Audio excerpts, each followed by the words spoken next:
Merci beaucoup, merci Michel pour cette présentation. Et je dois dire que mon livre est un peu plus de l'histoire de hockey à Toronto. Il y a beaucoup dans ce livre sur l'hockey des décennies très tôt de l'histoire à Montréal aussi. Et je vous rappelle que tous mes profits pour ce livre sont donnés au Fonds pour les familles militaires. Et j'encourage tout le monde à supporter les familles. L'ancien Premier ministre du Canada, Brian Mulroney, mes collègues fédéraux, le ministre Denis Lebel, le ministre Ed Fast, l'ancien Premier ministre du Québec, Pierre-Marc Johnson, représentant du gouvernement du Québec, le ministre Alexandre Cloutier, nouveau maire de Montréal, qui m'a applaudi pour la première fois aujourd'hui, Denis Coderre,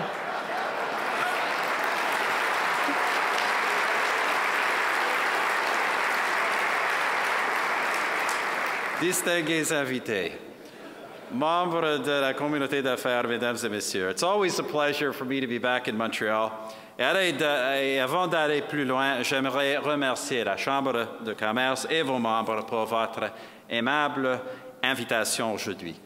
Je suis ici pour répondre aux questions sur l'économie canadienne, mais avant cela, j'aimerais dire quelques mots sur la récente réalisation de notre gouvernement, l'entente commerciale et globale avec l'Union européenne. Comme beaucoup d'entre vous le savent, les gouvernements canadiens, depuis des décennies, désiraient conclure un accord de libre-échange avec l'Europe. Depuis des années 70, en fait. So obviously, the Canada-Europe Free Trade Agreement is a big deal. It is a very big deal. Now, I have said it is the biggest deal in our country's history, a claim which I understand has been disputed in some circles. So allow me to frame my remarks by addressing this question directly. Mes chers amis, depuis quelques semaines maintenant, plusieurs analystes se prêtent à des comparaisons entre le traité de libre-échange avec les États-Unis et les négociations que nous venons de conclure avec l'Union européenne. Lequel est le plus important? It's a good question. Which is the bigger deal, the original Canada-US Free Trade Deal Agreement, or which of course led to the North American Free Trade Agreement, NAFTA, or the negotiations that we have just concluded with the European Union? Now first, let me just make the case for the original Canada-US deal. Évidemment, les États-Unis représentent notre plus important partenaire commercial. Nous faisons actuellement beaucoup plus de commerce avec les États-Unis qu'avec tous les pays de l'Union européenne ensemble. On pourrait aussi dire que l'entente entre le Canada et les États-Unis était un événement historique pour le monde, avec l'ALENA, la première grande étape vers la mondialisation économique dans la période de la fin de la guerre froide. Of course, and most important for the history of our own country, that trade agreement with the United States was not only first, it was revolutionary, in a way that only a trade agreement between ourselves and our colossus of a neighbor really could be. On se souvient très bien que l'entente avec les États-Unis avait été vivement critiquée. Elle avait donné lieu à la démagogie la plus exagérée possible. On disait, entre autres, que l'industrie automobile au Canada allait sombrer dans l'oubli, que notre culture serait détruite, que notre eau serait volée et qu'elle allait même mettre un terme à l'indépendance canadienne. Avec le temps, ces projections se sont avérées fausses, non pas juste un peu incorrectes, mais tout à fait fausses, même aujourd'hui embarrassantes. Et c'est seulement dans les franges les plus extrêmes du paysage politique canadien que ce genre de discours trouve toujours un écho. Mais à l'époque, ce discours était omniprésent. Et pour cette raison, le libre-échange avec les États-Unis a été une victoire incroyable pour le Canada. In fact, the Canada-US Free Trade Agreement not only proved the naysayers wrong, it has become one of the sturdiest foundations upon which the unprecedented strength of the Canadian economy today is based.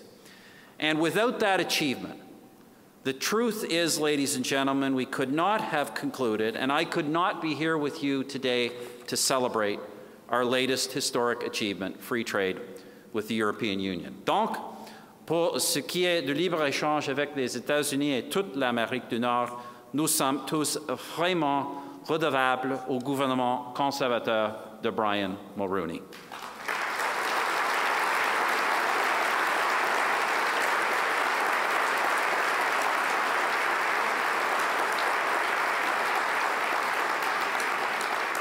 Now, the case for why the free trade agreement deal with Europe is the biggest. Et je vous dirai pourquoi cette entente avec l'Europe est peut-être encore plus importante. Le bassin de la population européenne, avec 500 millions de personnes, est encore plus grand. L'Europe représente aussi un plus grand marché commercial, en fait, le plus grand marché intégré au monde. Et cette entente couvre un éventail beaucoup plus large de domaines, des sujets sur lesquels on aurait pu croire qu'une entente serait complètement impossible. Au-delà de l'élimination des tarifs, le traité concerne aussi les investissements, les marchés publics, les services et la mobilité de la main-d'œuvre. Pour cette raison, le journal The Economist a dit que cette entente Canada-Europe est une nouvelle modèle mondial pour des accords commerciaux de l'avenir. Et naturellement, chose encore peut-être plus importante, cet accord avec l'Europe élargit nos relations de libre-échange dans le monde et il le fait de façon vraiment considérable. Ce qui s'avère essentiel en cette époque de chaîne d'approvisionnement à l'échelle mondiale. The agreement with the European Union gives us, as Canadians, an opportunity, a unique opportunity we have long sought, the ability to lessen our dependence on the American market and to diversify our trade beyond the United States, a trend I should mention that has become evident during the life of the government I lead. But friends, if we are truly to compare the Canada-US deal with the European Union agreement, we should also talk about what they have in common. And first and foremost, it is this. Dans les deux cas, dans les premières ententes de libre-échange avec les États-Unis et puis l'Amérique du Nord, tout comme dans les récentes négociations avec l'Europe, le Québec et les Québécois, et en particulier Montréal et cette communauté d'affaires, ont joué un rôle crucial.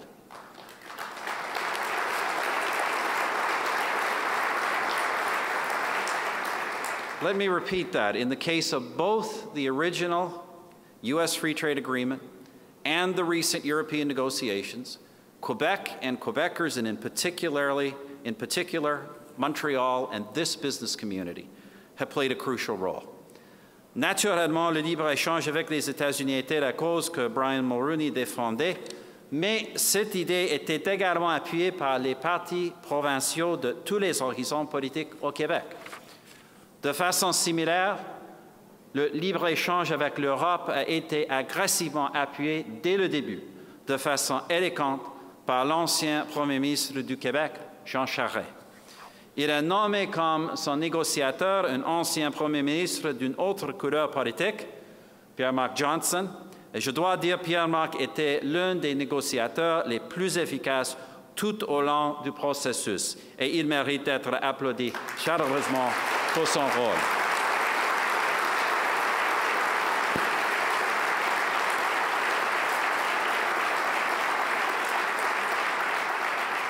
Et bien sûr, le nouveau gouvernement de Mme Marois était lui aussi un partenaire constructif.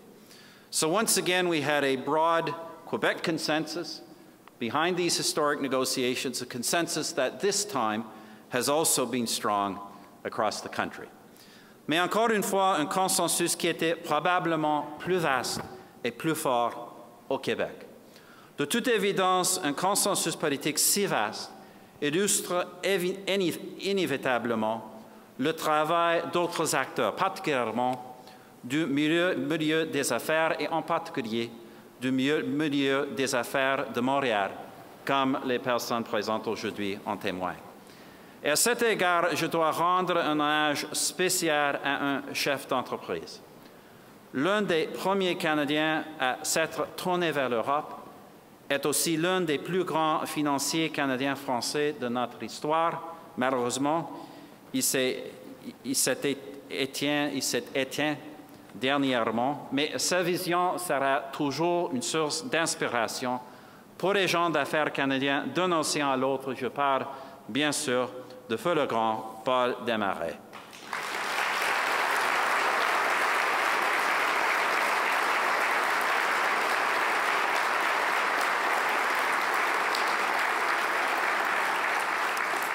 En résumé, je tiens à remercier les entreprises, les hommes et les femmes du Québec qui nous ont encouragés à se lancer dans ces aventures. Ces aventures, comme Michel a déjà mentionné, qui changent à tout jamais le paysage économique de notre grand pays.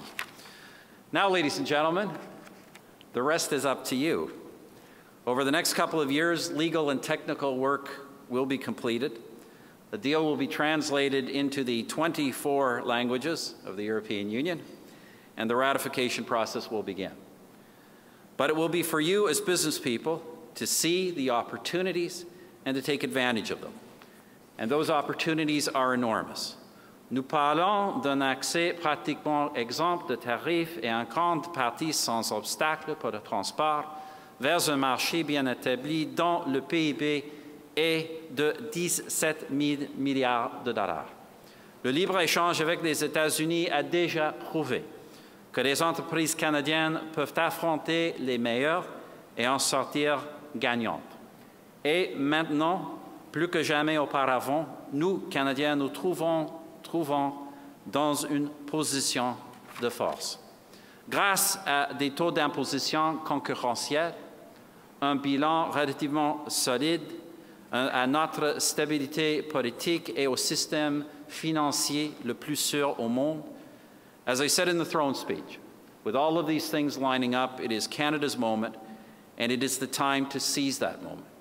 We hope to see you, business people such as yourselves, in the next 2 years, take off to Europe, engage in new business partnerships, and open new markets, and our government will be working with you.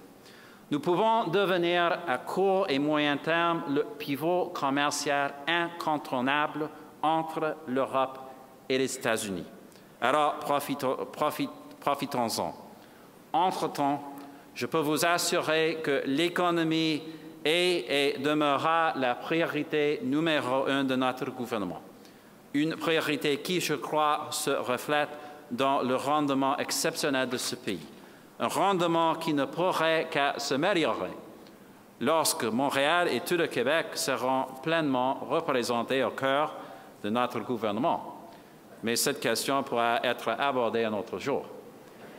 Aujourd'hui, chers amis, j'attire votre attention sur ces accords commerciaux historiques comme étant un exemple parfait des choses extraordinaires que l'on peut accomplir en travaillant ensemble.